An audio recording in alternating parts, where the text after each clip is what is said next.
2 துண்டையும் doctor தன்னோட கோட்டு பாக்கெட்டில் வச்சுக்கலாம், தேவைப்படுறப்ப எடுத்து ஒன்றா சேர்த்துக்கலாம். இப்படி தான் அவர் ஆரம்பத்தில் பண்ணார். தன்னுடைய இந்த கண்டுபிடிப்பை பற்றி அவர் ஒரு புத்தகம் எழுதினார். நிறைய விற்றுது, புகழும் பணமும் சேர்ந்தது. பணமும் புகழும் வந்து சேர்ந்தது மாதிரியே அவருக்கு ஒரு நோயும் வந்து சேர்ந்தது. அது என்ன நோயின்னு கண்டுபிடிக்கிறதுக்கும் அவர் கண்டுபிடிச்ச கருவி தான் உபயோகப்பட்டு தான். அவரே அதை கண்டுபிடிச்சார். அவருக்கு வந்திருந்தது காச நோய். 1826ஆம் வருஷம் ஆகஸ்ட் மாதம் 13ஆம் தேதி உலகத்தின் முதல் ஸ்டெதஸ்கோப்பை கண்டுபிடிச்ச டாக்டர் ரெனே லெனக் காலமானார். அவர் சாகிறதுக்கு முன்னாடி மரத்தால் செஞ்சு வச்சுருந்த ஸ்டெதஸ்கோப்பை தனக்கு வேண்டியப்பட்ட ஒரு டாக்டர்கிட்ட கொடுத்து, என்னுடைய சொத்துக்கள்லேயே ரொம்ப வசந்தது அப்படின்னு சொன்னாராம். அதுக்கப்புறம் 3 வெள்ளைக்காரங்க சேர்ந்து இந்த கருவியில் சில மாற்றங்களை பண்ணாங்க. ஆனால் 1829 லண்டனில் டாக்டர் நிக்கோலஸுங்கிறவர் ஒரு காதால் இதய துடிப்பை கேட்குறத விட டாக்டர் 2 காதாலையும் கேட்குறது தான் சரியாக இருக்கும் அப்படின்னு ஒரு கருத்தை வெளியிட்டார். அதுக்கப்புறம் ரொம்ப காலம் கழித்து 1852 ஜார்ஜ் காமான் அப்படிங்கிறவர் ரப்பர் டியூபுகளை உபயோகப்படுத்தி 2 காதாலையும் கேட்குற மாதிரி ஒரு புதிய வடிவத்தை அதுக்கு கொடுத்தார். அதுக்கு பிறகு அது படிப்படியாக எவ்வளவோ மாற்றங்கள் இருந்தாலும் ஆரம்பத்தில் டாக்டர் ரெனே லெனக் உருவாக்கின அடிப்படை மாடலை யாரும் மாற்றி அமைக்கலைங்கிறது தான் முக்கியமான விஷயம். நமக்கு தெரிஞ்ச ஒரு ஆஸ்பத்திரி, அதில் ஒரு நோயாளி, காலை நேரத்தில் நர்ஸு அந்த பக்கமாக போயிட்டு இருந்தாங்க. அதை பார்த்துட்டு ஒரு நர்ஸுன்னு கத்துறார். நர்ஸு அவசரமாக ஓடி வந்து என்ன விஷயம்னு கேட்டாங்க. சிஸ்டர், இங்கே பாருங்கள், உங்கள் டாக்டரை என் நெஞ்சில் ஒரு காதை வச்சு கேட்டுக்கிட்டு இருக்கிறார் அப்படின்னார் நோயாளி. சிஸ்டர் பதட்டப்படாமல், அதனால் என்ன, இந்த டாக்டர் பழமையான விஷயங்களில் ரொம்ப நம்பிக்கை உள்ளவர், அதனால் ஸ்டெதாஸ்கோப்பை உபயோகப்படுத்தாமல் காதை வச்சு கேட்குறார், அது ஒன்றும் தப்பு இல்லை அப்படின்னாங்களாம். ஐயோ, அதுக்காக இல்லை சிஸ்டர், இவர் என் நெஞ்சு மேலே தலையை வச்சது நேற்று ராத்திரி 9 மணி, இப்போ விடிஞ்சு போச்சு, இன்னமும் தலையை எடுக்கவே இல்லை, அதுக்காக தான் சந்தேகப்பட்டு உங்களை கூப்பிட்றேன். யோசிச்சு பார்த்தா பணம்னு சொல்லலாமா? இப்போ கையில் காசு இல்லாதவங்ககிட்ட ஒரு 10 ரூபாயை கொடுத்தா அது அவனுக்கு சந்தோஷத்தை கொடுக்கும். ஏற்கனவே வருமான வரி பிரச்சனையில் சிக்கி இருக்கிறவர்கிட்ட இன்னும் கொஞ்சம் பணம் இந்தாங்கன்னு சொல்லி கொடுத்தோம்னா அது அவருக்கு சங்கடத்தை தான் கொடுக்கும். அதனால் அந்த கேள்விக்கு பணங்கிறது பொருத்தமான பதிலாக இருக்க முடியாது. கேள்வி என்னென்னா, இந்த உலகத்தில் எல்லாருக்கும் மகிழ்ச்சி தரக்கூடிய ஒரு பொருள் எது? சரி, இனிப்புன்னு சொல்லலாமா? ஏன்னா எல்லாருக்கும் இனிக்க தானே செய்யும். அதுலேயும் ஒரு சிக்கல் இருக்குது. சர்க்கரை வியாதிக்காரங்களுக்கு அது என்ன சந்தோஷத்தையாக கொடுக்கும்? ஆக எல்லாருக்கும் வேறுபாடு எதுவும் இல்லாமல் மகிழ்ச்சியை கொடுக்கக்கூடியது வேறு ஏதோ ஒன்று இருக்குது. அது என்னன்னு கண்டுபிடிக்கணும். அதுதான் இன்றைக்கி தகவல். இப்போ அதை கண்டுபிடிக்கணும்னா இந்த கதையை கேட்கணும். அது என்ன கதைன்னா, ஒரு ஊரில் ஒரு ராஜா இருந்தார். அவருக்கும் இதே சந்தேகம் வந்துட்டுது. அதாவது எல்லாருக்கும் இன்பம் தரக்கூடிய பொருள் எது அப்படின்னு. இதுக்கு பதில் தெரிஞ்சுக்கிறதுக்கு ஆசைப்பட்டார். சரி, அதுக்கு என்ன செய்யலாம்னு யோசனை பண்ணார். நாட்டு மக்களுக்கு பகிரங்கமாக ஒரு அறிவிப்பு கொடுத்தார். நம்ம நாட்டு மக்கள் இன்பம் தரக்கூடிய பொருள் எதுன்னு நினைக்கிறாங்களோ அதை கொண்டுக்கிட்டு வந்து அரண்மனையில் உள்ள கண்காட்சி மண்டபத்தில் வைக்கலாம். அப்படி அவங்க வைக்கிற பொருள்களில் எது எல்லாருக்கும் இன்பம் தரக்கூடியதாக இருக்குமோ அதை வச்சவருக்கு 1000 பொற்காசுகள் பரிசு அப்படின்னு அறிவிப்பு கொடுத்துட்டார். ஜனங்கள் இந்த அறிவிப்பை கேட்டாங்க. அதுக்கப்புறம் சும்மா இருப்பாங்களா? 1000 பொற்காசுன்னா சும்மாவா? அவங்க கையில் என்னென்ன கிடைச்சதோ அதையெல்லாம் கொண்டாந்து அரண்மனை காட்சி மண்டபத்தில் வச்சுட்டாங்க. அதுக்கப்புறமா ராஜா அங்கே வந்தார். ஒவ்வொன்றா பார்த்துக்கிட்டே வந்தார். முதல்ல ஒரு குயில் இருந்தது, இனிமையாக பாடக்கூடிய குயில். இந்த குயிலோட இன்னிசை எல்லாருக்கும் இன்பம் தரக்கூடியது தான். இருந்தாலும் காது கேட்காதவங்களுக்கு இந்த இசை எப்படி இன்பம் தர முடியும்? அதனால் இது சரியில்லைன்னு விட்டார்.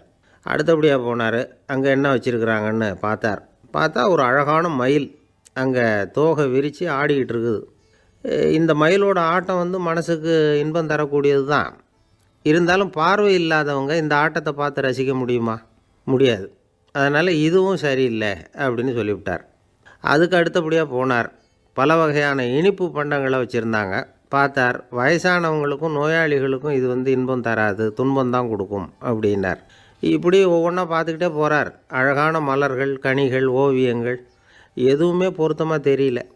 சகல பேருக்கும் இன்பம் தரக்கூடிய வகையில் எதுவும் இல்லை. கடைசியாக வந்தார். அங்கே ஒரு களிமண் பொம்மை இருந்தது. அது என்ன பொம்மை தெரியுமா? பசியால் வாடி இருக்கிற ஒருத்தருக்கு ஒரு அம்மா இனிமையாக பேசிக்கிட்டு சோறு போடுறது மாதிரி அந்த பொம்மையை செஞ்சுருந்தாங்க. அதுக்கு கீழே அன்பு அப்படின்னு எழுதியிருந்ததுதான். ராஜா பளிச்சுன்னு ஒரு முடிவுக்கு வந்தார். அந்த பொம்மையை செஞ்ச சிற்பியை வரவழைச்சார், பரிசு கொடுத்தார். அன்பு ஒன்று தான் எல்லாருக்கும் இன்பம் அளிக்கக்கூடிய பொருள். காது கேட்காதவங்களும் அதை கேட்க முடியும், பார்வை இல்லாதவங்களும் அதை பார்க்க முடியும், குழந்தைகளும் அதை உணர முடியும் அப்படின்னு அதுக்கு விளக்கம் கொடுத்தார் அந்த மன்னர். இந்த உலகத்தில் எல்லாருக்கும் மகிழ்ச்சி தரக்கூடிய ஒரு பொருள் அன்பு தான். அதை புரிஞ்சுக்கிட்டு தான் சில கணவன்மார்கள் மனைவி பேரில் ரொம்ப அன்பை காட்டிக்கிறது வழக்கம். ஒரு வீட்டு வாசப்படி பக்கமாக மழைக்கு வந்து ஒதுங்கினார் ஒருத்தர். மழை தூரிக்கிட்டு இருந்தது, இருட்டு நேரம். அந்த வீட்டில் இருந்தவர், இன்றைக்கி ராத்திரி வேணும்னா இங்கேயே தங்கிட்டு காலையில் போங்க அப்படின்னார். உடனே இவர் சொன்னார், ரொம்ப நன்றிங்க, ஒரு 10 நிமிஷத்தில் இதை வந்துவிடுறேன் அப்படின்னு சொல்லிவிட்டு எங்கேயோ ஓடினார். 10 நிமிஷம் கழித்து திரும்பி வந்தார். ஆமாம், எங்கே போயிட்டு வந்தீங்கன்னு கேட்டார் வீட்டில் இருந்தவர். நேராக எங்கள் வீட்டுக்கு போய் மனைவிக்கிட்ட இன்றைக்கி ராத்திரி இங்கேயே தங்கிக்கிறேன்னு சொல்லிவிட்டு வந்துவிட்டேன் அப்படின்னார் அவர். அன்பில் இது ஒரு ரகம். ஆசைப்படுறதுல தப்பு இல்லை, ஆனால் அந்த ஆசை தேவைக்கு தகுந்த மாதிரி இருக்கணும். தேவைக்கு மீறிய ஆசைகள் இருக்குது பாருங்கள், அது தேவையில்லை. இந்த கருத்தை வலியுறுத்தது மாதிரி ஒரு கதை உண்டு. தேவேந்திரனுக்கு திடீர்னு வீடு கட்டணும்னு ஒரு ஆசை வந்து தான். வீடுன்னா நாம் கட்டுற மாதிரி இல்லை. தேவேந்திரன் வீடுன்னா சும்மாவா, ஒரு பிரம்மாண்டமான அரண்மனை கட்டணும். அது மாதிரி இந்த 3 லோகத்துலேயும் ஒரு அரண்மனை கிடையாது அப்படின்னு எல்லாரும் சொல்லணும். இது அவனோட ஆசை. உடனே தேவ தச்சரான விஸ்வகர்மாவை கூப்பிட்டான், உத்தரவு போட்டான். விஸ்வகர்மா தன்னுடைய உதவியாளர்களை எல்லாம் கூப்பிட்டு ஒன்றா சேர்த்துக்கிட்டார். படாத பாடுபட்டு ஒரு பெரிய அரண்மனையை கட்டி முடித்தார். கட்டி முடிக்க 1000 வருஷம் ஆச்சு.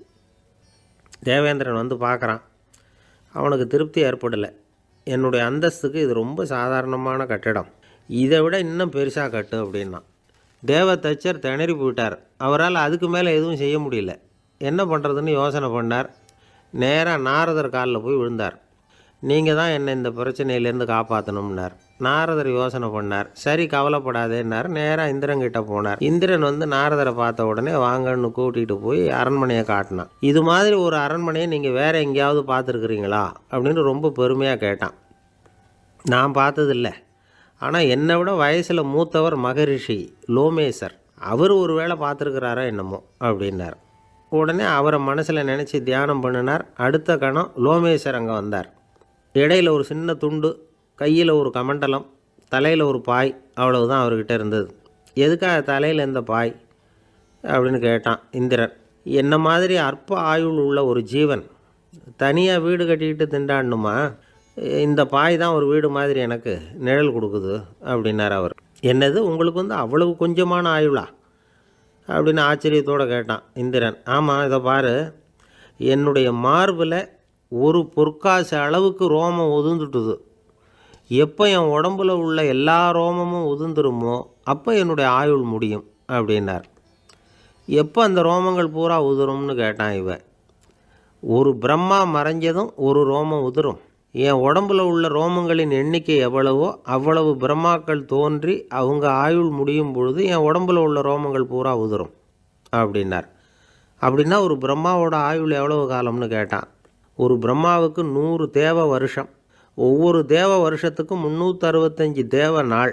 ஒவ்வொரு தேவ நாள்லேயும் ஒன்றை மாதிரி 14 இந்திரர்கள் தோன்றி மறைகிறாங்க அப்படின்னு மகரிஷி லோமேசர் சொல்கிறார். இதை கேட்டதும் இந்திரன் ஆடி போயிட்டான். அவ்வளவு ஆயுள் உள்ள இவரே அற்ப ஆயுள்னு சொல்கிறார். நான் என்னுடைய ஆயுளை பெருசாக நினச்சிக்கிட்டு பிரம்மாண்டமான அரண்மனை கட்டணும்னு ஆசைப்படுறேனே அப்படின்னு நினச்சான். எனக்கு வீடு கட்டின வரைக்கும் போதும்னு விட்டான். அதனால் நாமெல்லாம் நம்முடைய தேவைக்கு தகுந்த மாதிரி ஆசைப்படுறது தான் நியாயம். ஆனால் அப்படியே நடந்துக்கிறோம். மனுஷன் வந்து கடவுளையே ஏமாற்றி காசு வாங்கிறதுக்குள்ள ஆசைப்படுறான். ஒருத்தன் கடவுளை நினச்சி தவம் இருந்தான். கடவுள் நேரில் வந்தார். தேவலோகத்தில் ரூபாய்க்கெல்லாம் என்ன மதிப்புன்னு கேட்டான். அங்கெல்லாம் ரூபாய்ங்கிறது உங்கள் பணத்தில் 1 கோடி ரூபாய்க்கு சமம். அதாவது தேவலோகத்தில் 1 ரூபான்னா இங்கே 1 கோடி ரூபா. அது மாதிரி எங்களுக்கு ஒரு நாளுங்கிறது உங்கள் கணக்கில் 1 கோடி வருஷத்துக்கு சமம் அப்படின்னார் கடவுள். அப்படின்னா எனக்கு நீங்கள் அதிகமாக எதுவும் தர வேணாம், உங்கள் கணக்குப்படி ஒரே 1 ரூபா கொடுங்க, அது போதும்னா இவன் ரொம்ப சாமர்த்தியமாக. கடவுள் யோசனை பண்ணார். அது ஒன்றும் கஷ்டம் இல்லை, 1 ரூபா தானே கேட்குற, கொடுத்துட்றேன். ஆனால் இப்போ வரும்பொழுது நான் எடுத்துக்கிட்டு வரல, எங்கள் கணக்குப்படியே 1 நாள் பொறுத்துக்க பணத்தோடு வந்துடுறேன் அப்படின்னு சொல்லிவிட்டு பறந்து போயிட்டார். ஒரு நாள் ஒரு தகப்பனார் தன்னுடைய பிள்ளையை அழைச்சிட்டு வந்தார். சார், இவன் சரியாக படிக்க மாட்டேங்கிறான், பெரியவங்களை மதிக்க மாட்டேங்கிறான். நீங்கள் கொஞ்ச நாள் இவனுக்கு குருவாக இருந்து நல்ல விஷயங்களை சொல்லி கொடுத்தா தேவையில்லைன்னார். பெரியவங்களையும் மதிக்காதவன் எப்படி என்ன மதிக்க போகிறான் அப்படிங்கிறது நமக்கு யோசனை வரும் இல்லையா? வேணாங்க என்னை விட்டுருங்க அப்படின்னோம். அவர் விட மாட்டேன்னு விட்டார். இல்லைன்னா அவரே சிஷ்யன் ஆகிடுவார் போல இருந்தது. சரி, வேறு வழி இல்லாமல் அந்த பையனையே என்னுடைய சீடனை ஏற்றுக்கிட்டு உபதேசமெல்லாம் பண்ண ஆரம்பித்தோம். அதாவது குரு பக்தின்னா அது எப்படி இருக்கணுங்கிறத பற்றி சொல்லி கொடுத்தோம் அவனுக்கு. சதமகர் அப்படின்னு ஒரு குரு இருந்தார். அவருக்கு ஒரு சீடர். அவன் பேர் துளசி சைதன்யன். நைஷ்டிக பிரம்மச்சாரி. தன்னுடைய குருவுக்கு எந்த நேரத்தில் எது தேவைங்கிறத புரிஞ்சுக்கிட்டு சேவை செய்கிறவன். ஆனால் இவனை பற்றி மற்ற சீடர்களுக்கு பொறாமை வந்துட்டுது. இவன் மட்டும் இப்படி இருக்கானேன்னு உடனே குருக்கிட்ட போய் கோல் மூட்டினாங்க. அவன் சரியில்லை, அவன் நடந்துக்கிறது சரியில்லை, அப்படி இப்படின்னு எதையாவது சொல்லி. இருந்தாலும் இதையெல்லாம் அந்த குரு நம்பலை. அவருக்கு தெரியும் யார் யார் எப்படின்னு. துளசி சைதன்யன் பெருமையை மற்ற சீடர்களுக்கு உணர்த்தணும் அப்படின்னு நினச்சார். அதுக்கு ஒரு வழி பண்ணார். ஒரு நாள் சீடர்களை எல்லாம் கூப்பிட்டுக்கிட்டு ஒரு காட்டு வழியாக போய்கிட்டு இருந்தார். அங்கே ஒரு பெரிய மலை அருவி கொட்டிக்கிட்டு இருந்தது. குரு சீடர்கள் பக்கம் திரும்பினார்.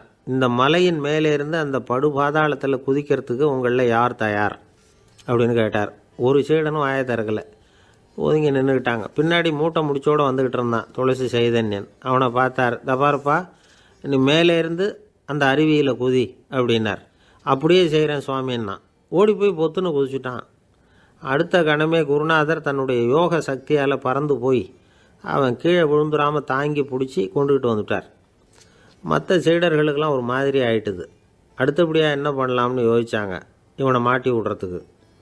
ஒரு நாள் வெத்தலை அடிக்கிற ஒரு சின்ன உரலையும் உலக்கையையும் எடுத்து ஒளிய வச்சுட்டாங்க.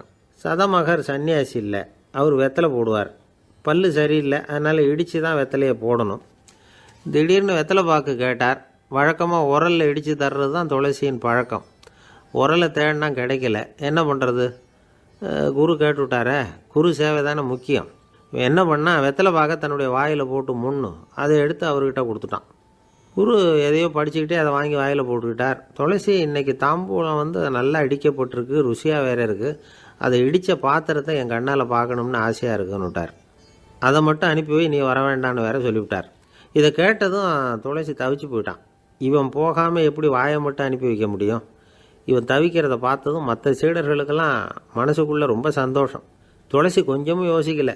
வாழை எடுத்தான், தன்னுடைய தலையவே அப்படியே அறுத்து வெட்டி எடுத்தான். இன்னொரு சீடங்கிட்ட கொடுத்துட்டான், எடுத்துகிட்டு போகணுன்னு சொல்லி. கொண்டுட்டு போய் குரு முன்னாடி வைக்கிறாங்க. அந்த தலையில் வாய் திறந்துருக்கு, வெத்தலை போட்டு முன்னு இருந்தது, தெரிஞ்சு போச்சு, சிவப்பாக இருந்தது. அவனுடைய குரு பக்தியை இப்போ எல்லாரும் ஒத்துக்கிட்டாங்க. அதுக்கப்புறம் குரு சதமகர் தன்னுடைய அற்புத திறமையினால் அந்த தலையை மறுபடியும் ஒட்ட வச்சுட்டார்.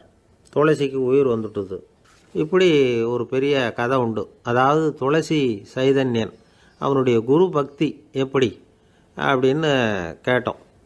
ரொம்ப அபாரம் அப்படின்னு அந்த பையன் அடக்கமாக சும்மா விளையாட்டுக்காக தான் அப்படி அவங்ககிட்ட கேட்டோம். ஏன்பா உன்னுடைய குரு பக்தியை என்கிட்ட காட்டுறதுக்கு உன்னோட கழுத்தை நீயே அறுக்கணும்னு நான் சொன்னேன், அதை நீ மன உளைச்சல், அதாவது ஸ்ட்ரெஸ் அப்படின்னு சொல்கிறோமே, அதுக்கு அடிப்படையான சில காரணங்கள் உண்டு. அதாவது மிகையாக திட்டமிடுதல் அப்படிங்கிறதும் ஒரு முக்கியமான காரணம்.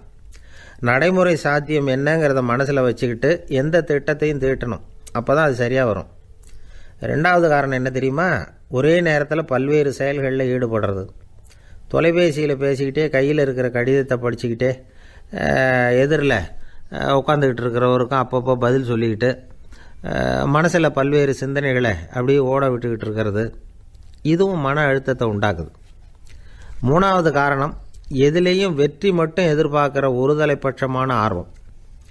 நாம் தொட்டதெல்லாம் வெற்றியாகவே முடியணும் அப்படின்னு எதிர்பார்க்குறவங்க ஏதாவது ஒன்றில் தோல்வியை கண்டால் தோண்டு போயிடுறாங்க.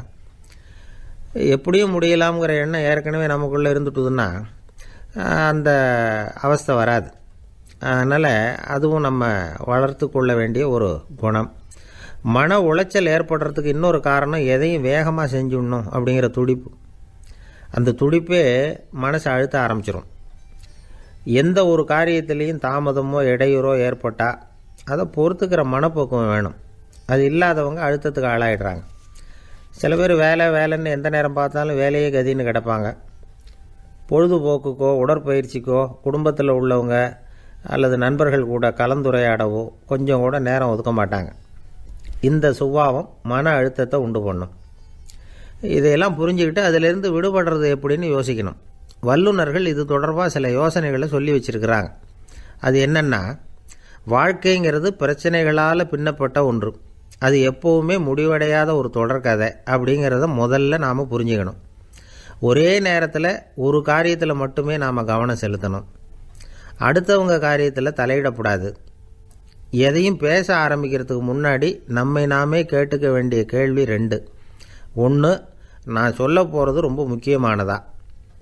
2வது, நான் சொல்கிறத அவங்க கேட்குறதுக்கு ஆசைப்படுறாங்களா? நான் பேசுகிறதுக்கு அது சரியான நேரம் தானா? இதை யோசித்து பார்த்ததுக்கப்புறம் எதையும் பேச ஆரம்பிக்கணும். முடிஞ்ச அளவுக்கு வளைந்து போகிற சுபாவத்தை வளர்த்துக்கணும். நம்ம நேரம் விலை மதிப்பு இல்லாதது. அதை வீணாக்கக்கூடாது. சிரிக்க தெரியலனாலும் பரவாயில்ல, முகத்தில் கொஞ்சம் புன்முறுவலாவது காட்டணும். இதெல்லாம் ரொம்ப முக்கியம். அடுத்தவங்க ஏதாவது செஞ்சால் உடனே நன்றி சொல்ல மறக்கக்கூடாது. தினமும் கொஞ்சம் நேரத்தை தனிமையில் செலவு பண்ணணும். மன உளைச்சலிருந்து விடுபடுறதுக்கு 3 முக்கிய வழிகள் சொல்கிறாங்க. அதை சுருக்கமாக ரெட் அப்படின்னு சொல்கிறாங்க. RED ஆங்கில எழுத்தில். அந்த முதல் எழுத்து R, அது என்னென்னா ரிலாக்ஸேஷன், அதாவது இடை ஓய்வு. 2வது E எக்ஸர்சைஸ், உடற்பயிற்சி. 3வது டயட், திட்டமிட்ட உணவு முறை. அதனால் தியானம், மூச்சு பயிற்சி இதெல்லாம் இந்த இடை ஓய்வுக்கு வழிகள்.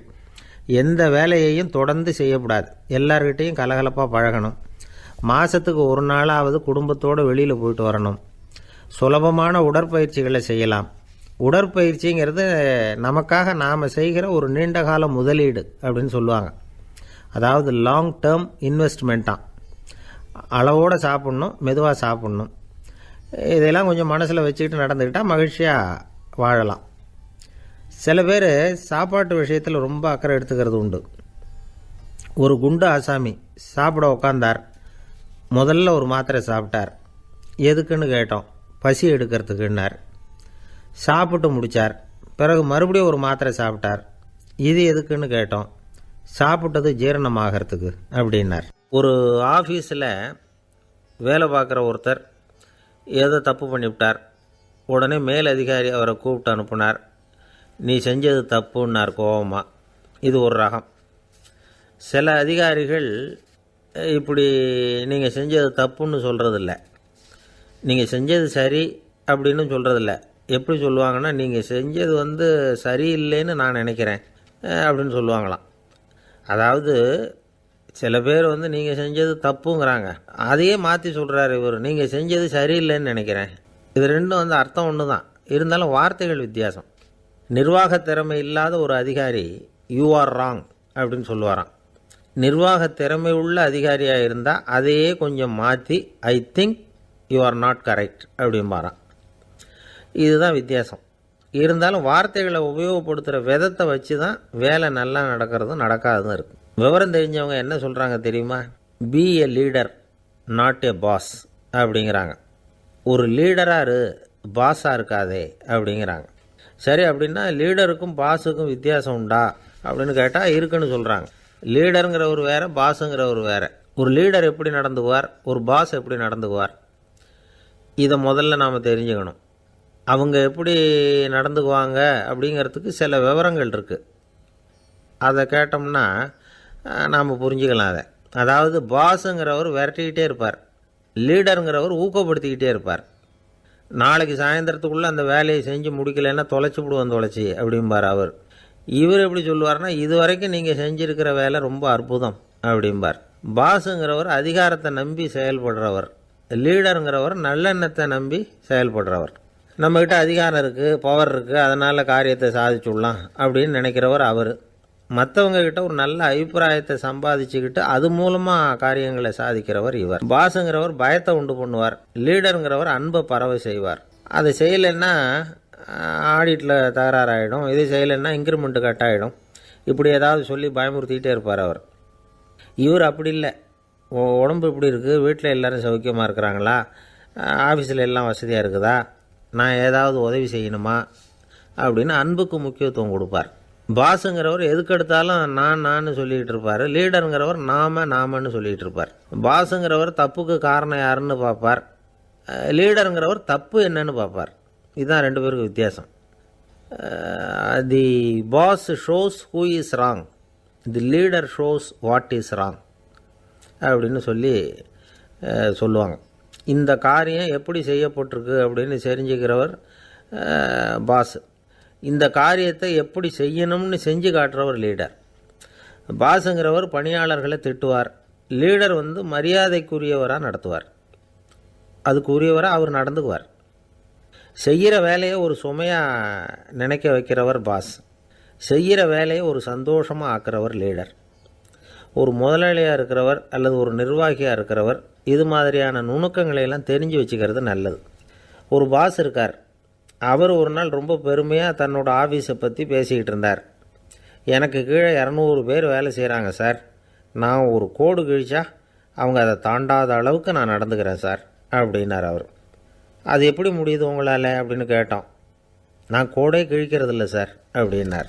என்ன சார் உங்கள் பையன் என்ன செஞ்சுக்கிட்டு இருக்கிறான் இப்போது அப்படின்னு கேட்டார் ஒருத்தர். அடிக்கடி கண்ணாடி முன்னாடி நின்று அழகு பார்த்துக்கிட்டு இருக்கிறான் சார் அப்படின்னார் அப்பா. இளம் பருவம் இப்படி தான் இருக்கும், அதையெல்லாம் சாதாரணமாக நினச்சிடாதீங்க அப்படின்னார் அவர். என்ன சார் சொல்கிறீங்க, கண்ணாடி முன்னாடி நின்றுக்கிட்டு நேரத்தை வீணாக்கிக்கிட்டு இருக்கான், அதை ஒரு பெரிய விஷயமாக நான் நினைக்கணுமா அப்படின்னார் இவர்.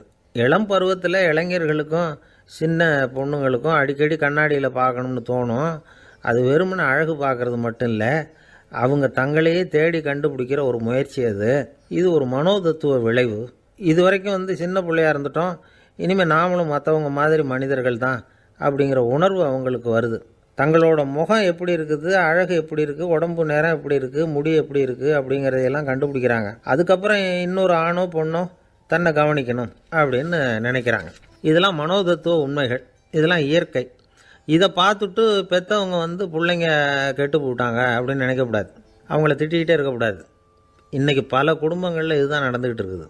மனுஷ வாழ்க்கையிலேயே இப்படியும் இல்லாத அப்படியும் இல்லாத ஒரு பருவம் இளம் பருவம். 13லேருந்து 19 வயசுக்கு உட்பட்ட ஆண்கள் பெண்கள் இந்த வகையை சேர்ந்தவங்க, டீனேஜ் குரூப். இவங்கள சின்னவங்கன்னு நினச்சிட முடியாது, பெரியவங்கன்னு நினச்சிட முடியாது. இவங்க ரொம்ப சென்சிட்டிவ். சமூகம் நினச்சா இவங்களை நல்லவங்களாகவும் ஆக்கலாம், கெட்டவங்களாகவும் ஆக்கலாம். கொஞ்சம் அக்கறை எடுத்துக்கிட்டால் பெரிய பெரிய மேதைகளையும் விஞ்ஞானிகளையும் உருவாக்கலாம். ஆனால் நடக்கிறது என்ன தெரியுமா, அநேகமாக இவங்களை யாருமே சரியாக புரிஞ்சுக்கிறது இல்லை, இவங்களை சரியாக நடத்துறதும் இல்லை. இது வரைக்கும் நாம் சொல்கிறத கேட்டுக்கிட்டு இருந்தான், இப்போல்லாம் அவன் இஷ்டத்துக்கு நடக்க ஆரம்பிச்சுட்டான் அப்படின்னு வருத்தப்படுற பெற்றோர்கள் அதிகம். இது வருத்தப்படுற விஷயம் இல்லை, சந்தோஷப்பட வேண்டிய விஷயம். உங்கள் புள்ள சொந்தமாக யோசிக்க ஆரம்பிக்கிறதும் நடந்துக்க ஆரம்பிக்கிறதும் ஒரு தப்பான விஷயமா? அவன் கடைசி வரைக்கும் உங்கள் பேச்சையே கேட்டுக்கிட்டு இருக்கணுங்கிறது என்ன நியாயம்? இன்றைக்கி இளைஞர்களை பெரியவங்க தப்பாக புரிஞ்சுக்கிட்டு தவறாக நடத்துறதுனால தான் அவங்களுக்கு வெறுப்பு, எரிச்சல், மனக்கசப்பு எல்லாம் உண்டாகுது. பெற்றவங்க சரியாக மதிக்கிறது இல்லை அப்படிங்கிற ஒரே காரணத்தினாலேயே வீணாக போகிற பிள்ளைங்க இன்றைக்கி அதிகம். சரி, பெற்றவங்களுக்கு இன்றைக்கி என்ன தான் புத்தி சொல்ல வர்றீங்க அப்படின்னு கேட்குறீங்களா? நாம் எதையும் சொல்ல வரல, ஆனால் அது சம்பந்தமான சில நிபுணர்கள் சொல்லியிருக்கிறத உங்கள் காதில் போட்டு வைக்கலாம்.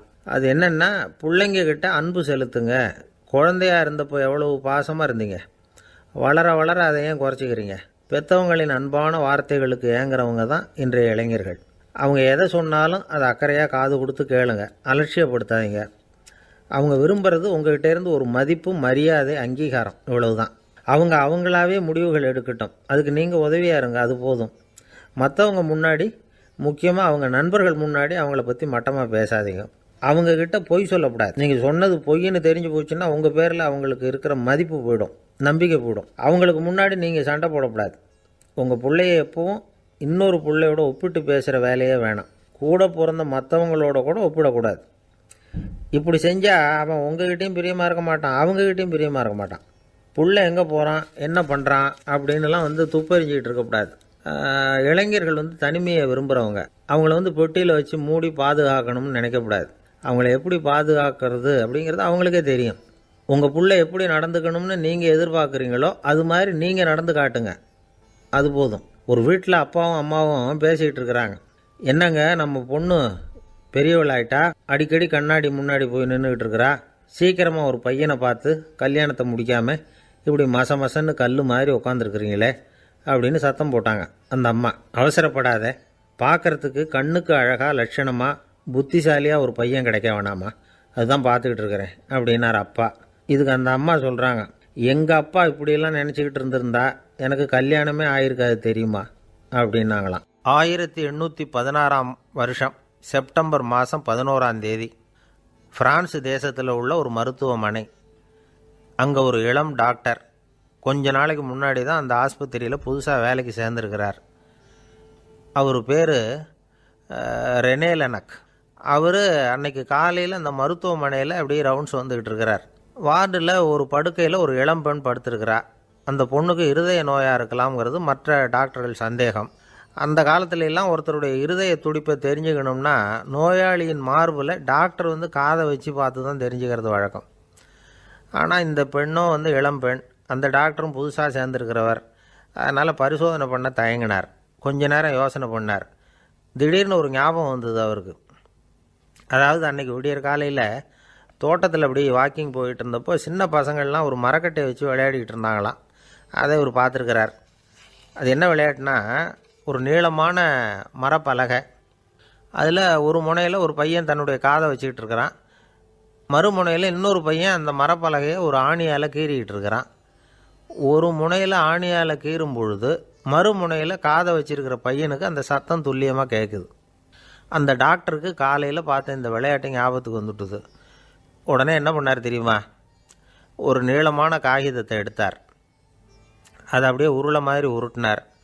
ஒரு முனையை அந்த நோயாளியின் மார்பில் இடது பக்கம் வச்சார், இன்னொரு முனையில் தன்னுடைய காதை வச்சார். என்ன ஆச்சரியம், நோயாளியின் மார்பில் நேரடியாக காதை வச்சு கேட்குறத விட துல்லியமாக கேட்டுது இதய துடிப்பு. இதய துடிப்பு மட்டும் இல்லை, மூச்சு இழுத்து விடுறது, திரவ பொருள்களின் அசைவு, எல்லா சத்தமும் தெளிவாக கேட்குது. கிரேக்க மொழியில் ஸ்டெத்தாஸ் அப்படின்னா மார்பு, ஸ்கோப்பின் அப்படின்னா பார்ப்பதுன்னு அர்த்தம். அதனால் டாக்டர் ரெனே லெனக் தான் கண்டுபிடிச்ச கருவிக்கு ஸ்டெத்தஸ்கோப் அப்படின்னு பேர் வச்சார். அவரே வந்து முதல் மாடலையும் செஞ்சார். அளவு ரொம்ப பெருசாக இருந்தது, சுலபமாக எடுத்துகிட்டு போகிறது கஷ்டம், அது அவ்வளோ கஷ்டமாக இருந்தது அது. அதனால் அவரே அதை அப்புறம் 2 பிரிவாக தயார் பண்ணார். இது 2 டிவியா அப்படின்னு கேட்டோம். என்னுடைய கழுத்தை வந்து நானே அறுக்க வேண்டிய அவசியம் இல்லை சார் அப்படின்னா அவன். ஏண்டான்னு, அதே காரியத்தை தான் இனிமேல் நீங்கள் தினமும் செய்ய போகிறீங்களே சார் அப்படிங்கிறான். ஒருத்தர் ரொம்பவும் மகிழ்ச்சியாக வந்துக்கிட்டு இருந்தார். என்ன விஷயம்னு விசாரித்தேன். நான் தோற்று போயிட்டேன், அதுதான் மனசுக்கு மகிழ்ச்சியாக இருக்குது அப்படின்னார். எனக்கு இது ரொம்ப ஆச்சரியமாக போச்சு. இந்த உலகத்தில் தோற்று போகிறவங்க யாரும் மகிழ்ச்சியாக இருக்கிறதில்ல. அப்படி இருக்கிறப்ப இவர் இப்படி சொல்கிறாரே, எங்கே தோற்று போனீங்கன்னு கேட்டேன். அதுக்கப்புறம் தான் அவர் விவரமாக சொன்னார். என்னோடய 5 வயசு குழந்தையோடு நான் விளையாடிக்கிட்டு இருந்தேன். அந்த விளையாட்டில் என் குழந்தை ஜெயிச்சு விட்டுது, நான் தோற்று போயிட்டேன் அப்படின்னார் ரொம்ப உற்சாகமாக. நான் யோசித்து பார்த்தேன். அதாவது நாம் சின்ன குழந்தையாக இருக்கிறப்போ எந்த விளையாட்டில் கலந்துக்கிட்டாலும் அதில் நாம் தான் ஜெயிக்கணும்னு ஒரு வெறி நமக்குள்ளே இருக்கும். நம்மளை எதிர்த்து விளையாடுறவர் நல்லவரா கெட்டவரா, பெரியவரா சின்னவரா அப்படிங்கிறதெல்லாம் முக்கியம் கிடையாது. அவர் தோற்று போகணும், நாம் ஜெயிக்கணும், அதுதான் முக்கியம். எதிரியை சந்தோஷப்படுத்த விளையாடுகிற கலை வந்து அப்போ நமக்கு தெரியறதில்ல. வாழ்க்கையில் ஒரு பக்குவம் வந்ததுக்கு அப்புறம் வெற்றி பெறணுங்கிற மன அழுத்தம் போயிடுது. போட்டியில் ஜெயிக்கணுங்கிறத விட குழந்தையை சந்தோஷப்படுத்தணுங்கிறது முக்கியமாக போச்சு. ஜெயிக்கணுங்கிற வெறி ஓடி போட்டுது. ஒரு குழந்தையாக இருந்தப்போ நம்ம வளர்ச்சிக்கு உதவிய வெறி பெரியவனானதுக்கு பிறகு நமக்கு எதிரியாக மாறுது. அதை சரியான சமயத்தில் நாம் புரிஞ்சுக்கிட்டோம்னா போதும், நாம் பொழைச்சிக்கலாம். ஒவ்வொரு மனுஷனுமே வாழ்க்கையோட அடுத்த கட்ட வளர்ச்சியில் அடி எடுத்து வைக்கிற நேரத்தில் தன்கிட்ட இருந்து ஏதோ ஒரு குணத்தை அல்லது தன் குணம் இருந்த ஏதோ ஒரு உறவை வந்து நாம் வந்து இழக்கத்தான் வேண்டியிருக்குது. ஒரு கட்டம் வரைக்கும் உதவியாக இருந்த குணம் வந்து அடுத்த கட்டத்துக்கு தடையாக கூட மாறிடலாம். இந்த பரிமாண மாற்றத்துக்கு உள்ளாகிற ஒவ்வொருத்தரும் பிரத்யட்சமாக இதை வந்து உணர்கிறாங்க. ஆனால் பல பேர் எப்படின்னா பழசை திறந்துவிட்டு புதிய கொள்கைகளை உருவாக்கிக்கிறதுக்கு இஷ்டம் இல்லாமல் இருந்துவிடுறாங்க, அல்லது அப்படி செய்ய முடியாமல் தவிக்கிறாங்க. இதையெல்லாம் மீறி அந்த பழசை திறந்துவிட்டா அதை இழந்ததால் உண்டாகிற மன அழுத்தம் சில காலத்துக்கு வருத்திக்கிட்டு தான் இருக்கும், வேறு வழி இல்லை. ஆரோக்கியமான ஒரு முன்னேற்றத்துக்காக அந்த மன அழுத்தத்தை தாங்கிக்கத்தான் வேணும் அப்படிங்கிறாரு அந்த உலக புகழ்பெற்ற மேதை ஒருத்தர், இந்த ஸ்காட் பெக் அப்படிங்கிறவர். பிறந்த நாள் முதல் இதுதான் சரி அப்படின்னு கற்பிக்கப்பட்டு வந்த ஒவ்வொரு தத்துவத்தையும் தங்களுடைய வளர்ச்சிக்கு தகுந்த மாதிரி மாற்றி அர்த்தப்படுத்தி கொள்ள முடியாமல் வாழ்க்கை சூழலில் அப்படியே அரைப்பட்டு தூளாகிறவர்கள் தான் ரொம்ப தவிக்கிறாங்களாம். இதுதான் அவருடைய கருத்து. பெரும்பாலும் மனிதர்களுடைய நடுத்தர வயசில், அதாவது 30 தாண்டுகிற சமயத்தில் தான் இந்த தவிப்பு உண்டாகுதான். இதை தான் மேற்கத்திய நாடுகளில் அடிக்கடி மிட் லைஃப் கிரைசிஸ் அப்படின்னு சொல்கிறாங்க. அப்பப்போ பழசையெல்லாம் தொலைச்சி விட்டு புதுசாக பிறக்கிறதுக்கு கற்றுக்கணும். ஒவ்வொரு நிமிஷத்தையும் அந்த நிமிஷத்துக்கு ஏற்ற சித்தாந்தம் கொண்டவர்களாக சந்திப்போம் அப்படிங்கிறார் அந்த உளவியல் நிபுணர். இப்படி பழகிக்கிட்டால் வாழ்க்கை இன்பமயம், இல்லைன்னா தவிப்பு மயம்தான். பழசை தொலைக்க முடியாதவர்களில் எத்தனையோ பேர் உண்டு, எத்தனையோ ரகம் உண்டு. அதில் வேடிக்கையான நண்பர்களும் உண்டு. ஒருத்தர் நண்பர் வீட்டுக்கு போனார். அவர் ஏதோ இனிப்பு பலகாரம் கொடுத்து சாப்பிட சொல்லியிருக்கிறாங்க அவங்க வீட்டில். இவர் சாப்பிட்டு பார்த்துட்டு சொன்னாராம், சார் 6 மாதத்துக்கு முன்னாடி ஒரு தடவை இங்கே வந்தேன், அப்போது ஒரு இனிப்பு பலகாரம் கொடுத்தீங்க, அது இதை விட நல்லா இருந்தது சார் அப்படின்னாராம். அப்போ செஞ்ச அதே இனிப்பு பலகாரம் தான் சார் இதுவும் அப்படின்னாராம் அவர். இயேசுநாதர்கிட்ட ஒருத்தர் கேட்டாராம், இயேசுவே என்னை எவ்வளவு நேசிக்கிறீர்கள் அப்படின்னு. அவர் தன்னுடைய 2 கைகளையும் அகல விரித்து இவ்வளவு என்று சொல்லி சிலுவையில் உயிர் நீத்தார் அப்படின்னு சொல்லுவாங்க. அதாவது அந்த நேசிப்புக்கு எல்லை கிடையாது, அதே போல் மன்னிப்புக்கும் எல்லை கிடையாது. இது இயேசுநாதர் சொல்லி கொடுத்த ஒரு பாடம்.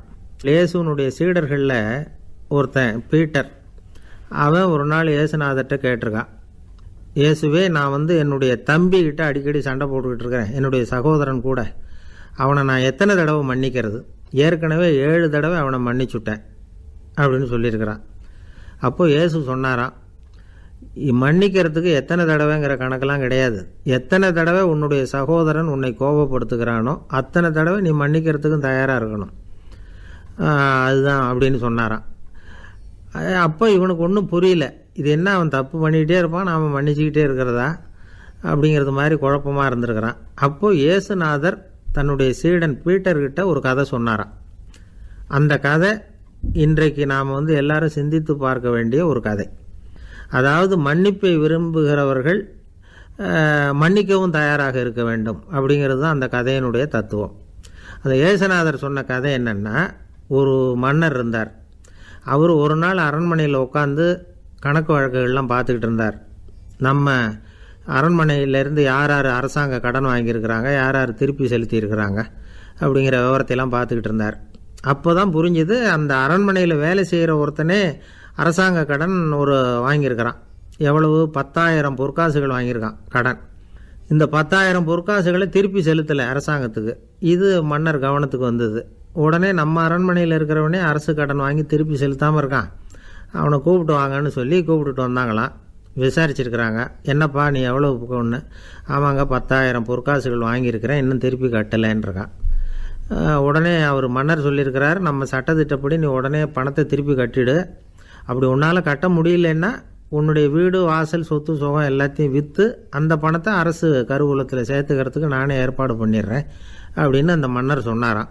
இவன் அப்படியே அதிர்ச்சி ஆகிட்டான், அப்படியே பொத்துன்னு காலில் விழுந்தானா, மன்னா என்னை மன்னிச்சுங்க, என்னால் முடியல, எனக்கு மன்னிப்பு கொடுங்க அப்படின்ட்டுருக்கான். உடனே அவர் எழுந்திரிச்சு, சரி நீ மன்னிப்பு கேட்டுவிட்டேன், அதனால் உன்னை மன்னிக்கிறேன், நீ பணம் கட்ட வேண்டாம் அப்படின்னு சொல்லி அந்த மன்னர் அவனை விட்டுட்டாராம். பணத்தையும் தள்ளுபடி போட்டார், நீ திருப்பி கட்ட வேண்டான்னு.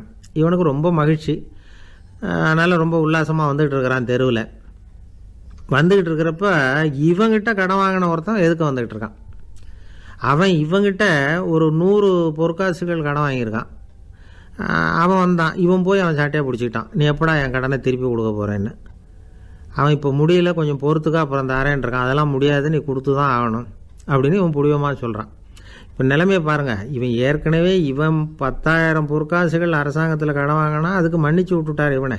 ஆனால் இவன் இன்னொருத்தனை மன்னிக்கிறதுக்கு தயாராக இல்லை. இவங்கிட்ட கடன் வாங்கின இன்னொருத்தன் 10 பொற்காசுகள், அவனை மன்னிக்க தயாராக இல்லை. அவனை கொண்டு போய் நீதிமன்றத்தில் கொண்டு போய் நிறுத்தி தண்டனை வாங்கி கொடுத்துட்டான். நீதிபதி என்ன சொன்னார், அந்த இவன் வாங்கின பொற்காசுகளை திருப்பி கட்டுற வரைக்கும் ஜெயிலில் இருக்கணுங்கிறது தீர்ப்பு. ஆனால் உடனே அரசர் காதில் விழுந்தது.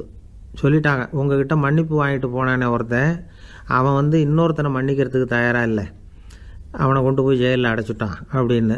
உடனே மன்னர் பார்த்தார், இவனை மறுபடியும் கூப்பிட்டு வர சொன்னார். இதை பாருப்பா, நான் வந்து உன்னை மன்னிச்சு விட்டேன், ஆனால் நீ இன்னொருத்தனை மன்னிக்கிறதுக்கு தயாராக இல்லை. அதனால் என்னுடைய தீர்ப்பையும் மாற்றுறேன், நீயும் அரசு கடன் தீர்ற வரைக்கும் ஜெயிலில் தான் இருக்கணும் அப்படின்னு சொல்லி ஜெயிலுக்கு அனுப்பிச்சிட்டாராம். இப்படி ஒரு கதையை இயேசுநாதர் தன்னுடைய சீடருக்கு சொன்னதாக ஒரு வரலாறு. அது என்ன, அதிலேருந்து நாம் புரிந்து கொள்ள வேண்டியதுன்னா, நாம் வந்து மன்னிக்கப்படணும்னு நாம் விரும்புகிறோம்னா நாம் இன்னொருத்தரை மன்னிக்கிறதுக்கு தயாராக இருக்கணும். அதனால் நாம் வந்து இன்னொருத்தரை யாரையும் மன்னிக்க மாட்டோம், ஆனால் என்ன இன்னொருத்தர் மன்னிக்கணும் அப்படிங்கிறது மாதிரி செய்யக்கூடாதுன்னு சொல்லுவாங்க. அது மாதிரி நாம் வந்து இப்போ இது தப்பாக புரிஞ்சுக்கிறவங்களும் இருக்கிறாங்க. பாவம் மன்னிப்புங்கிறதுலாம் எதுக்குன்னா, அதாவது மறுபடியும் பாவம் செய்யாமல் இருக்கிறதுக்காக தான். அதான் மன்னிக்கிறாரே அப்படிங்கிறதுக்காக மறுபடியும் பாவம் பண்ணிகிட்டு இருக்கிறது இல்லை. அதான் ஒருத்தர் கேட்டாராம், பாவத்திலேருந்து மன்னிப்பு கிடைக்கணும்னா நீ என்ன செய்யணும் அப்படின்னு கேட்டிருக்கார். அதுக்கு அவன் சொல்லியிருக்கிறான், நான் முதல்ல பாவம் செய்யணும், அப்போ தானே மன்னிப்பு கிடைக்கும் அப்படின்னு நானாம். இப்படிப்பட்டவர்கள் தான் இன்றைக்கி உலகத்தில் அதிகமாக இருக்கிறாங்க. அதனால் இந்த மன்னிப்பின் மகத்துவங்கிறது இயேசுநாதர்கிட்டேருந்து தான் நாம் புரிஞ்சுக்கணும். அந்த இயேசு சொன்ன அந்த மன்னிக்கிற மனோபாவம் இருந்தால் இன்றைக்கி உலகம் பூராவும் அமைதி பூங்காவாக இருக்கும். அதில் ஒன்றும் ஆச்சரியமே இல்லை, அதில் ஒன்றும் சந்தேகமும் இல்லை. அதனால் மன்னிக்கிற மனோபாவத்தை நாம் எல்லாரும் நமக்குள்ளே வளர்த்து கொள்ள வேண்டும் அப்படிங்கிறது தான் நாம் இன்றைக்கு எல்லோரும் சிந்தித்து பார்க்க வேண்டிய ஒரு செய்தி. ஒரு வயசான அம்மா தெரு வழியாக போயிட்டு இருந்தாங்க. அவங்க கையில் எண்ணத்தையோ வச்சுக்கிட்டு அதை அடிக்கடி பார்த்துக்கிட்டே இருந்தாங்க. ஒருத்தன் மெதுவாக அவங்கக்கிட்ட போய் கையில் இருக்கிறது என்ன அப்படின்னு எட்டி பார்த்தா அவங்க கையில் 4 பல் இருந்துதான். இவன் ஆச்சரியமாக அந்த அம்மாவை பார்த்தான். ஏம்மா, உனக்கு என்ன பைத்தியமா, ஏது இந்த பல், இதை என்னத்துக்காக கையில் வச்சுக்கிட்டு அலைஞ்சிக்கிட்டு இருக்கிற அப்படின்னு கேட்டிருக்கான். அதுக்கு அந்த அம்மா விவரம் சொல்ல ஆரம்பித்தாங்களாம். இதை பாருப்பா, எனக்கு ஒரு மகன் இருந்தான், அவனை ரொம்ப செல்லமாக வளர்த்தேன். அவனை தரையிலேயே நடக்க விடுறதில்ல, எப்பவும் தூக்கி வச்சுக்கிட்டு இருப்பேன். அவன் நல்லா பெரியவனாகி பள்ளிக்கூடம் போகிறப்ப கூட அவன் புஸ்தக மூட்டையை நான் தான் சுமந்துக்கிட்டு போவேன். பார்க்குறவங்க கூட கேலி பண்ணுவாங்க, ஏம்மா படிக்க போகிறது நீயா உன் பிள்ளையான்னு கேட்பாங்க. அவன் இன்றைக்கி எவ்வளவோ பெரிய மனுஷன் ஆகிட்டான், வெளிநாட்டில் பெரிய உத்தியோகத்தில் இருக்கான். சமீபத்தில் இங்கே வந்துட்டு போனான். ஒரு நாள் ஏதோ கோபத்தில் என்னை அரைஞ்சுட்டான். அப்போ இந்த 4 பல்லும் கீழே விழுந்துட்டுது. இன்னமும் கூட விழுந்திருக்கும், ஆனால் பல்லு தான் இல்லை. என் புள்ள அரைஞ்சதுனால விழுந்த பல்லு இல்லையா அது. அதனால் இதை எப்பவும் என் கையிலேயே வச்சுக்கிட்டு ஆசையோடு பார்த்துக்கிட்டு இருக்கிறேன். அவன் தான் வெளிநாட்டுக்கு போட்டான், அவனை பார்க்க முடியாத ஏக்கத்தை நான் இந்த பல்லை பார்த்து போக்கிக்கிறேன் அப்படின்னு நாங்களாம் அந்த அம்மா. இந்த கதை எதுக்காகன்னா, தாய் அன்பு அப்படிங்கிறது எப்படிப்பட்டதுங்கிறத புரிஞ்சுக்கிறதுக்காக. கல்யாணம் ஆனதுக்கப்புறம் தாயை மறந்து விடுறவங்க எத்தனை பேர் இந்த உலகத்தில்?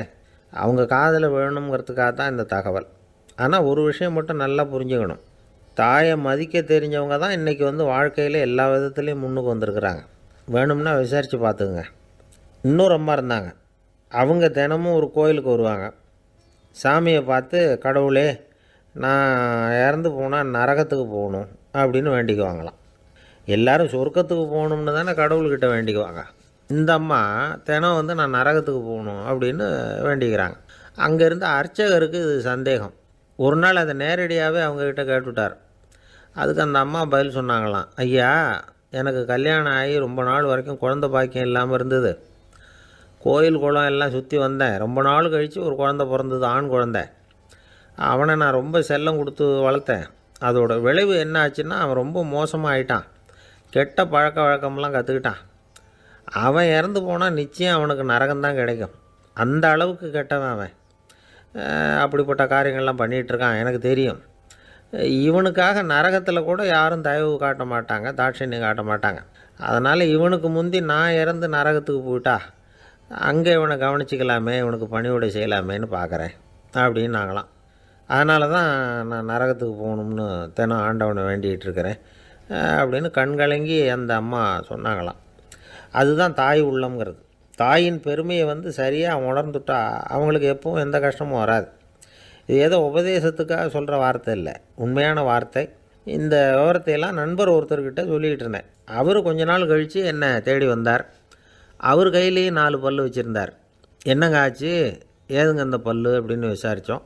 உங்கள் உபதேசத்தை கேட்டுவிட்டு இந்த உலகத்தில் எல்லாரையும் தாயாக நினைக்க ஆரம்பிச்சிட்டேன். ஒரு அம்மாவை கடத்தரில் பார்த்து தாயேன்னு கூப்பிட்டேன். அவங்க உடனே பலார்னு என்னை அரைஞ்சிட்டாங்க, பல் விழுந்துட்டுது.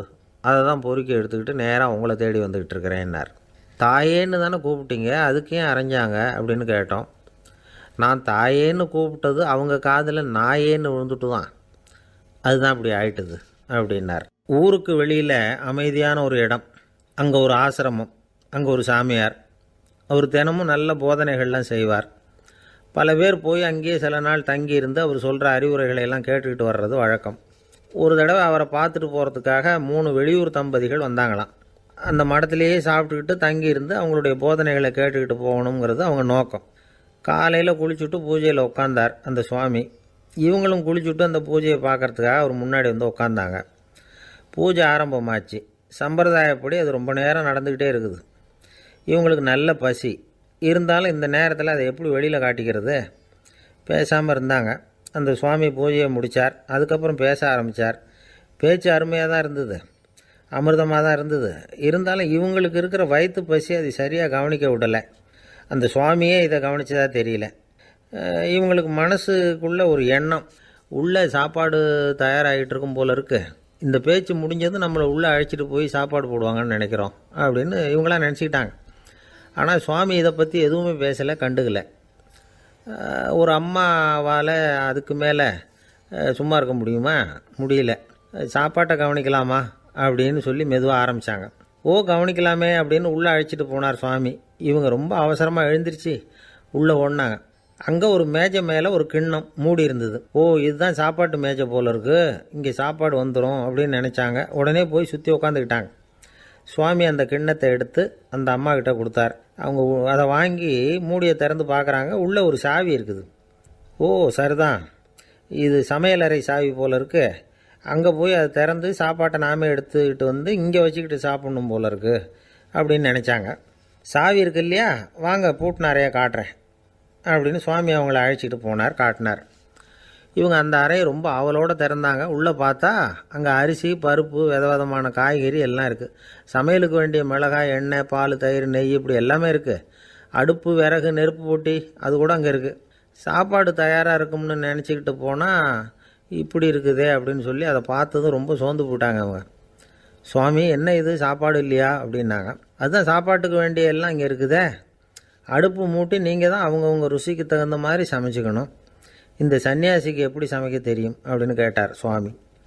சாப்பாடு தயாராக இருக்கும்னு நாங்கள் எதிர்பார்த்தோம் அப்படின்னாங்க. நீங்கள் இப்படி சொல்லுவீங்கன்னு நானும் எதிர்பார்த்தேன். இது வரைக்கும் நான் எவ்வளவோ தத்துவம்லாம் எடுத்து சொன்னேன். எல்லாத்தையும் விட இதுதான் அனுபவபூர்வமான தத்துவம். ஆண்டவன் நமக்கு நல்ல மனசை கொடுத்துருக்குறான், நல்ல வாய்ப்புகளையும் தந்திருக்கிறான், அதையெல்லாம் பயன்படுத்திக்கக்கூடிய மூளையையும் சிந்தனையையும் கொடுத்துருக்குறான். அதனால் அடுப்பை தான் நீங்கள் மூட்டணும், அடுப்பை நீங்கள் தான் மூட்டணும், உங்களுக்கு உகந்ததை நீங்கள் தான் சமைச்சு ருசித்து அனுபவிக்கணும். ஆண்டவனே அதை செஞ்சிகிட்டு இருக்க மாட்டான் அப்படின்னாராம் அந்த சுவாமி. நம்முடைய வாழ்க்கையில் பல நல்ல பலன்களை பெறுறதுக்கு நாம் தான் முயற்சி பண்ணணும். அதுக்குரிய சூழ்நிலையை தான் ஆண்டவன் கொடுப்பானே தவிர அதை விளக்கிறதுக்காக தான் அந்த சுவாமி அப்படி செஞ்சு காட்டியிருக்கிறார். இது ஒரு பெரியவர் இப்படி ஒரு விளக்கம் கொடுத்தார். அதுக்கப்புறம் அந்த 3 தம்பதிகளும் தெளிவடைஞ்சுட்டாங்களாம். நாம் தெளிவடைகிறது எப்போங்கிறது தான் தெரியல அப்படின்னு பல பேர் இதை கேட்டுட்டு சொல்லிகிட்டு இருக்கிறாங்க. இந்த கதையை நம்முடைய நண்பர் ஒருத்தர்கிட்ட சொன்னேன். அந்த நண்பர் ரொம்ப சந்தோஷப்பட்டார். நீங்கள் சொல்கிறது கரெக்டு சார், ஆனால் நான் அதை விட ஒரு படி மேலே சார். எனக்கெல்லாம் அரிசி, பருப்பு இருக்கிற ரூம் எதுன்னு கையை காட்டிட்டா போதும், உடனே கிண்ணத்துலேருந்து சாவியை எடுத்து கொடுக்கணுங்கிற அவசியம்லாம் இல்லை எனக்கு. அப்புறம் எப்படி ரூமை திறந்துருவீங்க அப்படின்னு கேட்டேன். பூட்டை உடச்சி திறந்துருவேன், அதுதான் எனக்கு பழக்கம் அப்படிங்கிறார். ஐயா, என்னுடைய நூல் வெளியீட்டு விழாவுக்கு அவசியம் நீங்கள் வரணும் அப்படின்னு கூப்பிட்டார் ஒருத்தர். எப்போ வரணும்னு கேட்டேன். அடுத்த வாரம்னார். சரி, புத்தகம் தயாராகிட்டுதா அப்படின்னேன். நாளைக்கு தான் அச்சிக்க கொடுக்க போகிறேன்னார். என்னங்க இது, புத்தகம் அச்சிடுறதுக்கு முன்னாடியே அழைப்புதழை அச்சடிச்சு விட்டீங்களே அப்படின்னு கேட்டேன். அதனால் என்னங்க, அந்த காலம் மாதிரியா இப்போல்லாம் அச்சுக்கலை எவ்வளவோ முன்னேறியாச்சுங்க. Linotype, monotype, phototype, laser இப்படி என்னென்னமோ வந்தாச்சு. இன்றைக்கி கொடுத்தா நாளைக்கே புத்தகம் தயார் அப்படின்னார். இப்படி இந்த அளவுக்கு முன்னேறி இருக்கிற இந்த அச்சுக்கலை ஆரம்பத்தில் எப்படி இருந்தது தெரியுமா? அந்த காலத்தில் காகிதம்னா என்னென்னே தெரியாது, அப்படி ஒன்று கண்டுபிடிக்கப்படவே இல்லை. அப்போல்லாம் எதையாவது ஒன்று எழுதணும்னா அதுக்கு ஆட்டு தோலை தான் பயன்படுத்தி இருக்கிறாங்க. கண்ணுக்குட்டி தோல் கூட அதுக்கு உபயோகப்பட்டு தான். ஐரோப்பாவில் இருந்த பாதிரியார்கள் தோலில் எழுதப்பட்ட புத்தகத்தை தயாரிக்கிறதுல ரொம்ப கெட்டிக்காரங்களாம். எகிப்து, அப்புறம் மத்திய தரைக்கடல் ஓரத்தில் உள்ள நாடுகள், இங்கெல்லாம் தோல் தான் எழுதுபொருளாக பயன்பட்டு வந்திருக்குது. ஆனால் நம்ம நாட்டில் ஓலைச்சுவடிகளை எழுத்துக்கு பயன்படுத்தியிருக்கிறாங்க. எழுதுறதுக்கு தோலை பயன்படுத்தினவங்க பிறகு பேப்பரைஸ் அப்படிங்கிற கோரை புல்லை அதுக்கு பயன்படுத்தினாங்களாம்.